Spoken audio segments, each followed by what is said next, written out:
La prochaine présentation est commanditée par l'Institut national de la recherche scientifique.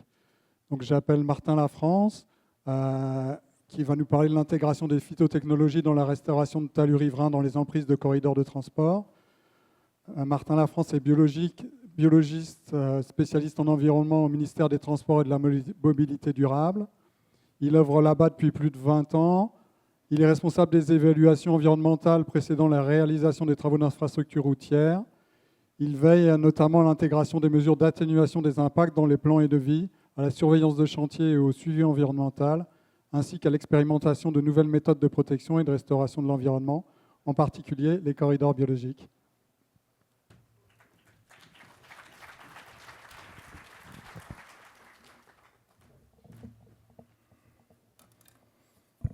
Bonjour à toutes et à tous. D'abord, un grand merci au comité organisateur qui nous donne le privilège de partager l'expertise qu'a développée la Direction générale de la capitale nationale du ministère des Transports et de la Mobilité durable. Est-ce que je peux avoir la présentation, s'il vous plaît? OK. La flèche? OK, merci. Ma présentation va principalement porter sur les enjeux, les opportunités, les perspectives, les défis et aussi associés à l'intégration des phytotechnologies dans les projets du ministère.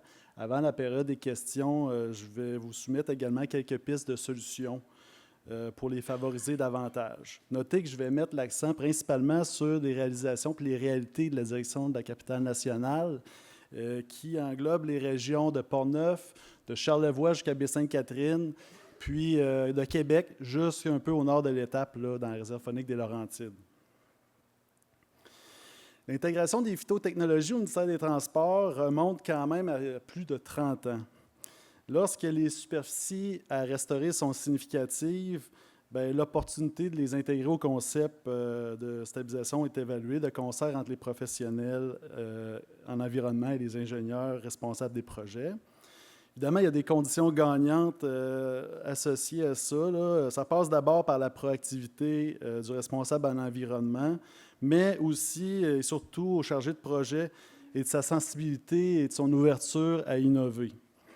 Puis, il y a évidemment les types de sols, les pentes, drainage, risque de perturbation, date de réalisation, disponibilité de la main-d'œuvre et des matériaux, etc., là, qui rentrent en ligne de compte. La bonne communication est essentielle entre les différents spécialistes. On parle entre autres des spécialistes en géotechnique, en hydraulique, en environnement. Je vais faire un survol dans ma présentation de différentes techniques là, qui ont été réalisées au fil des ans chez nous. Évidemment, c'est des conceptions qui se font au cas par cas. Malheureusement, le copier-coller, c'est impensable dans ce domaine-là. Puis, évidemment, il serait souhaitable d'intégrer ces techniques-là dans notre corpus normatif, mais ça prend du temps. Comme on le disait tout à l'heure, Mathieu, c'est des processus itératifs, donc on espère y arriver un jour. Ici, nous voyons des images de la crue exceptionnelle qui sont produites là, au printemps dernier à Baie-Saint-Paul, aux abords de la route 138 et du camping Genévrier. Ces images nous rappellent que les ingénieurs conçoivent les ouvrages de protection de nos infrastructures en engageant leurs responsabilités professionnelles, leur fameux SAU, et ils gardent en tête la sécurité des usagers de la route ainsi que des riverains immédiats. Donc, évidemment, là, avec l'augmentation de l'intensité et la récurrence des changements climatiques, on va avoir tendance parfois à se référer à des solutions qui ont fait leurs preuves. Puis des solutions qui sont normées. Donc, évidemment, la pierre, des matériaux inertes, on sait comment elle réagit à telle vitesse, tant d'épaisseur d'eau. Maintenant, c'est ça, là, c'est un enjeu d'intégrer des solutions plus vivantes et des matériaux vivants dans nos stabilisations de talus. Le recours aux phytotechnologies,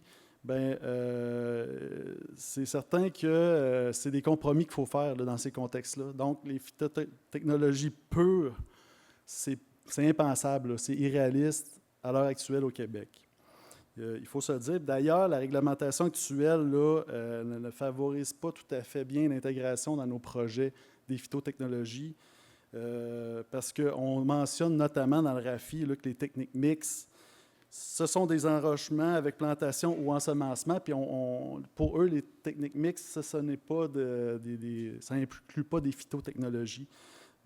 Et dans certains cas, on l'a vu tantôt, des longueurs d'exemption ou en déclaration de conformité de stabilisation de talus ou de chemin sont réduites dès qu'il y a des matériaux inertes qui sont inclus dans les concepts. Dans les prochaines diapos, je vais vous présenter les situations précises où le ministère envisage l'opportunité d'intégrer des phytotechnologies. Bon, les deux premières situations, c'est les plus fréquentes, la stabilisation végétale d'un talus naturel perturbé par des travaux. La stabilisation végétale ensuite d'un chemin, là, le terme qui est employé dans la RAFI, ou bien d'une route, et de son talus riverain. La troisième situation, c'est plus particulière, c'est quand il y a vraiment un besoin d'un contrepoint d'enrochement. Là, à ce moment-là, on peut travailler en surface de ce contrepoids-là. Puis enfin, lorsqu'il y a des situations comme en urgence, on a vu tout à l'heure, quand c'est des talus qui sont à l'extérieur de l'emprise ou très près là, de notre structure qu'il faut stabiliser.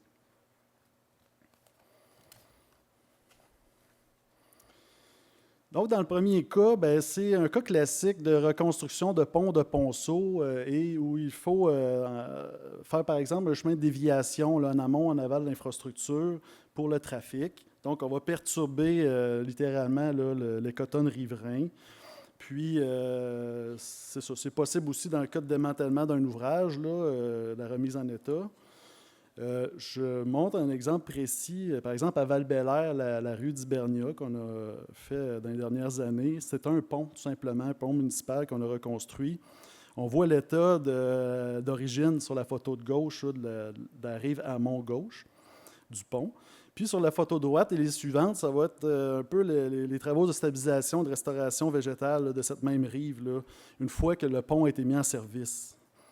Donc, on remarque qu'à la base du talus en restauration, on a un empierrement et au-dessus, là, on aménage un lit de plançon présentement là, sur la photo.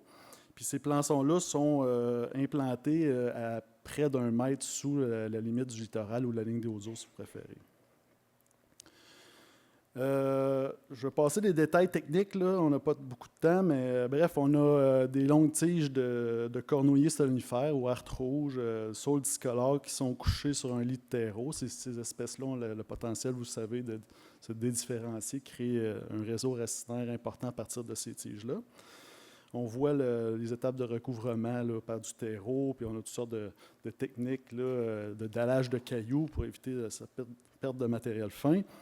On voit aussi l'implantation d'un deuxième rang de plançon au-dessus du premier. Ici, on observe l'aménagement de matelas de branches un peu plus haut dans le talus, toujours avec les mêmes espèces. Soit dit en passant, là, ce sont des branches qui doivent provenir d'espèces indigènes et être prélevées en milieu naturel. L'entrepreneur, bon, il y a toutes sortes d'étapes là, successives là, dont je passerai les détails aujourd'hui. Mais il faut dire que les branches sont savamment positionnées avec la base dans le terreau, puis les ramilles à l'extrémité doivent quand même être émergées. Plaquage, on saupoudre la terre végétale ou du terreau par-dessus, plaquage d'une natte de fibre de coco et retenu au sol par un treillis métallique, etc. Donc, comme vous constatez, c'est des opérations relativement complexes. Puis, au sommet, on complète par l'aménagement d'un fagot là, qui est, en fond, encastré dans une tranchée qui est environ 3/4 de son épaisseur, puis encore une fois avec du terreau dans le fond, puis par-dessus. Donc, les fagots sont maintenus en place par des piquets. Souvent, la neige va s'inviter à cette période de l'année parce que ces activités-là se produisent au printemps ou à l'automne, à la période d'ahoutement des végétaux, ce qui peut compliquer la réalisation des aménagements. Notez à la photo du milieu que dès l'année suivante les travaux, la limite inférieure de la végétation dans la portion réaménagée correspond déjà bien là, à celle naturellement. Là. Et pour votre information, on ne le voit pas sur la photo de droite, mais il y a des plantations d'arbres qui ont été faites sur le replat en haut de talus. Rapidement, je vous présente des photos sur la rive opposée, là, donc la berge qui est plus convexe. On voit là, notamment le rang de pierre là, à la base du talus. Ce qui est intéressant de constater sur cette photo-là, c'est vraiment en périphérie du pont, on a une protection en enrochement qui est nécessaire là, dans la norme là, pour protéger l'ouvrage. Fait qu'on voit quand même que là, au niveau de la complexité, là, c'est deux mondes. Là. Puis on voit aussi vu qu'on est dans la courbe convexe, le talus est moins sujet à l'érosion, donc c'est peut-être des phytotechnologies de moindre envergure là, qui ont été appliquées sur cette portion de talus-là. Puis on remarque sur ces photos-là, la base là, d'empierrement, là, avec le temps, là, se recouvre là, de sédiments. C'est assez fréquent là, qu'on voit ça. Donc, on va mettre de la pierre, mais souvent, elle va se combler là, naturellement. Dans ce cas-ci, c'est un autre talus, c'est à Saint-Basile. Là, c'est le même principe. Hein, c'est un chemin de déviation du trafic dans le cadre d'une reconstruction de pont qu'on doit restaurer à la fin des travaux. Fait que si on examine la rive à mon gauche, on a le même principe là, où on a aménagé des plançons. Ce qui est intéressant ici comme enjeu à discuter, c'est l'élévation des plançons. Parce qu'au plan, on avait prévu une élévation plus basse. Mais ce qu'il faut réaliser, c'est que les travaux ont eu cours, comme la plupart du temps, les travaux se font l'été, ils se poursuivent souvent au début septembre. Puis là, on doit mettre ça sur pause pour implanter les végétaux qui sont en dormance, plus vers la fin octobre puis en début novembre. Donc, dans ce cas-ci, le niveau d'eau devait être quand même un peu élevé. L'entrepreneur a pris sur lui là, de monter sa pierre d'au moins 1,5 pied ou 2 pieds plus haut qu'il aurait dû, au lieu de, dans le fond, la mettre au bon niveau, de vraiment stabiliser temporairement sa fosse et tout ça. Puis, le surveillant, probablement général, n'a pas vraiment réalisé là, ou a fermé les yeux, puis a accepté sans réserve là, le paiement de cet ouvrage-là, ce qui fait que l'entrepreneur spécialisé en phytotechnologie est arrivé et notre surveillant spécialisé plus tard l'automne, on était obligé de partir de ce niveau-là. Sinon, ça aurait été à la charge du ministère les frais de déblai supplémentaires, donc on aurait dû faire ça en supplément. Donc, ça soulève un peu la dualité là, entre entrepreneur général, entrepreneur spécialisé. Parfois même, il est embauché tardivement, cet entrepreneur spécialisé-là. Puis la même chose au niveau de la surveillance. Hein, on a un surveillant généraliste, mais les surveillants spécialisés, des fois, ne sont pas à temps plein. Donc, ça peut mener à ce genre de situation-là, malheureusement. Bon, ça, c'est d'autres perspectives du même talus. Heureusement, on voit que la végétation arbustive envahit l'enrochement, on prend le dessus, mais quand même, on peut dire que ce n'est pas optimal.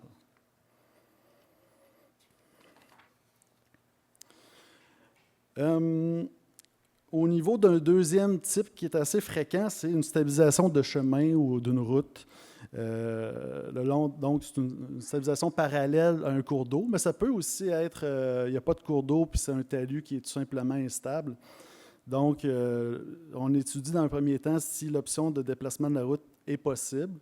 Dans ce cas-ci, ce n'était pas convenable. Puis, dans ces cas-là, souvent, ça prend, comme on l'a dit tantôt, des travaux de retalutage pour redonner une pente stable, puis donner de l'espace là, aussi là, aux végétaux de repousser. Donc, je prends comme exemple la route 354 à Saint-Casimir sur le bord de la rivière Sainte-Anne. Je mentionnerai ici qu'on voit dans le fond des arbres, justement, qui contribuent à l'instabilité du talus là, par manque d'appui. En haut, sur la photo, on ne voit pas très bien, mais il y avait beaucoup de talles de renouée du Japon là, dans ces talus-là, donc qui ont été excavés puis exportés hors chantier.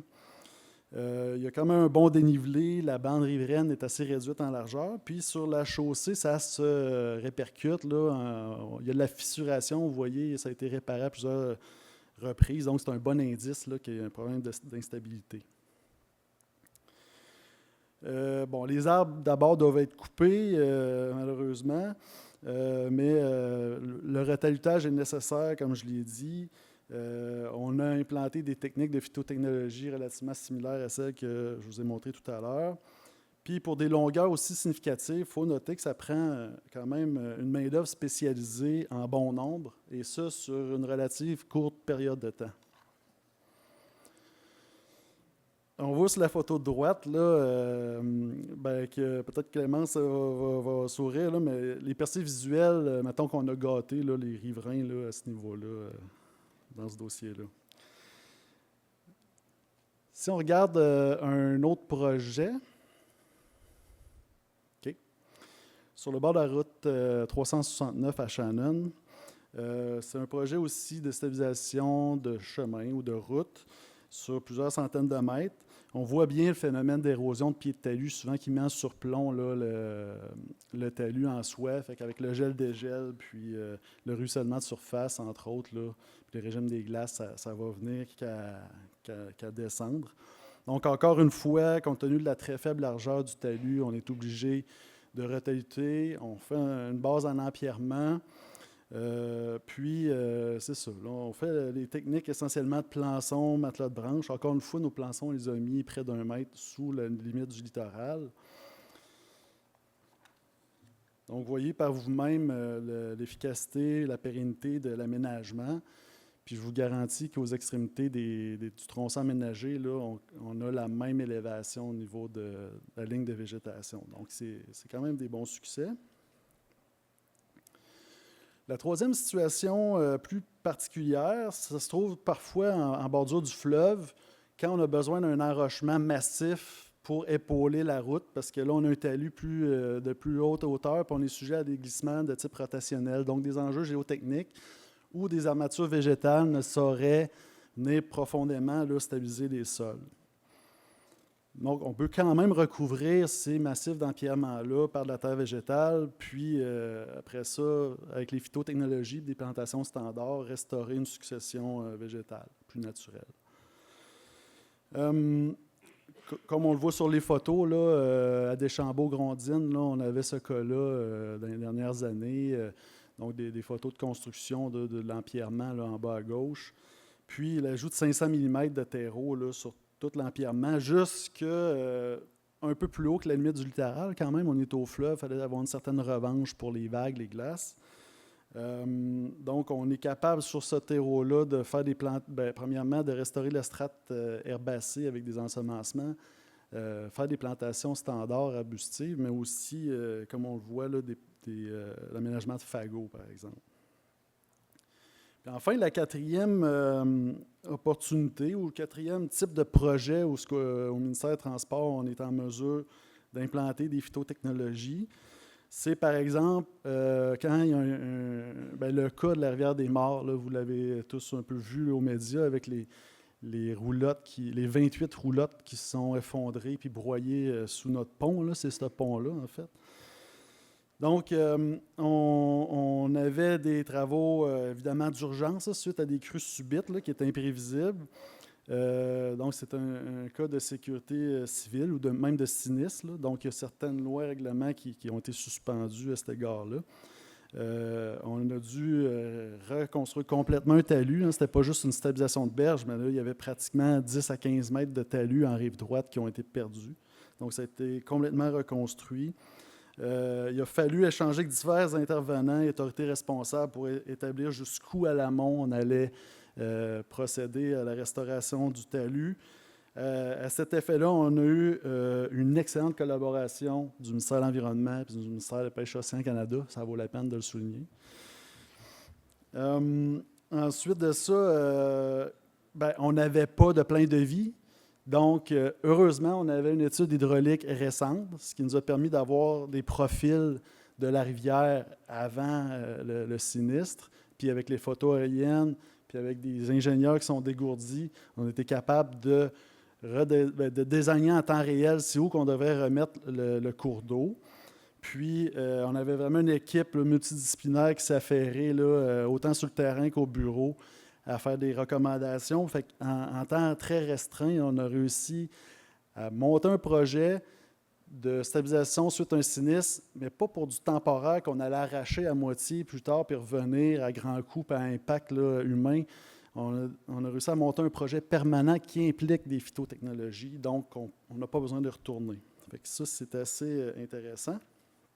Donc, des photos là, rapidement de l'aménagement.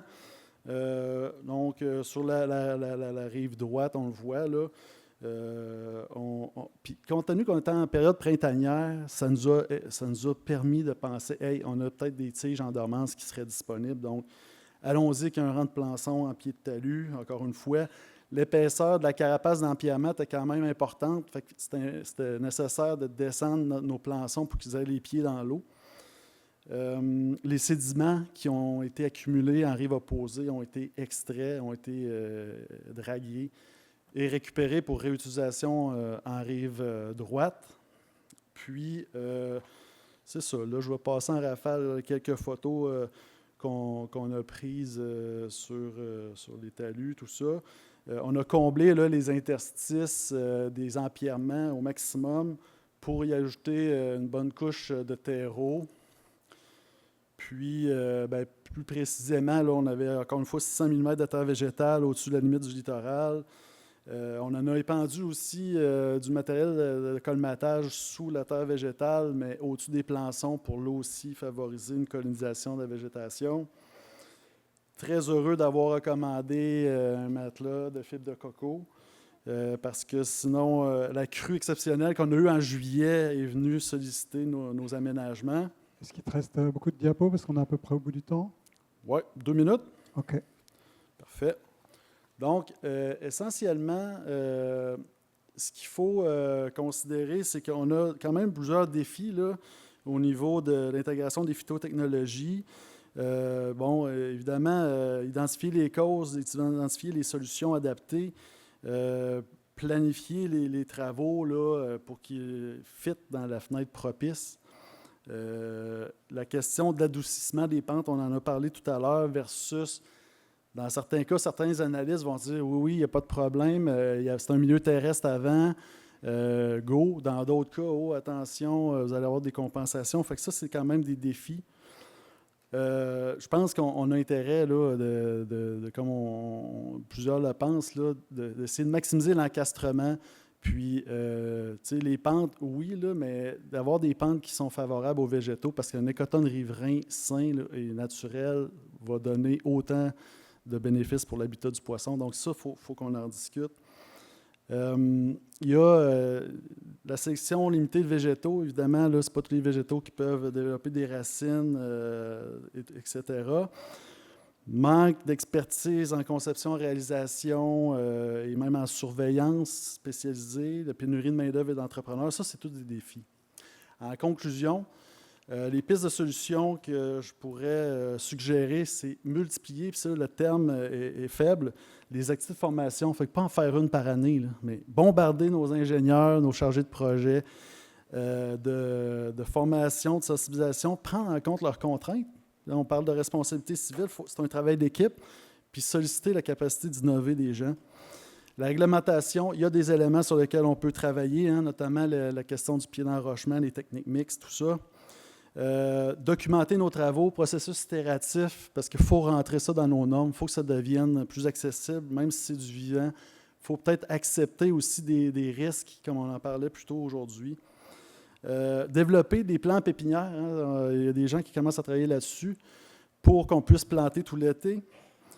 Puis, ensuite de ça, continuer la recherche, là, les Maxime Tisserand qui ont des thèses de doctorat avec des recommandations super intéressantes. Naren Keita aussi, au niveau des boutures de sol. Donc, puis enfin, pourquoi ne pas évaluer puis un peu plus valoriser les caissons végétalisés au Québec, là, en tout cas faire des bancs d'essai.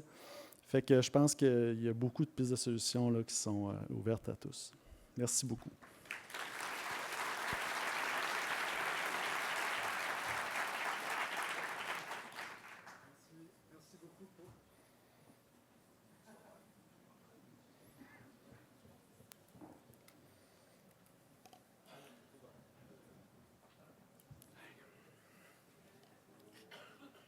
Il n'y a plus de batterie, donc on va le faire à la voix. Oui, première question.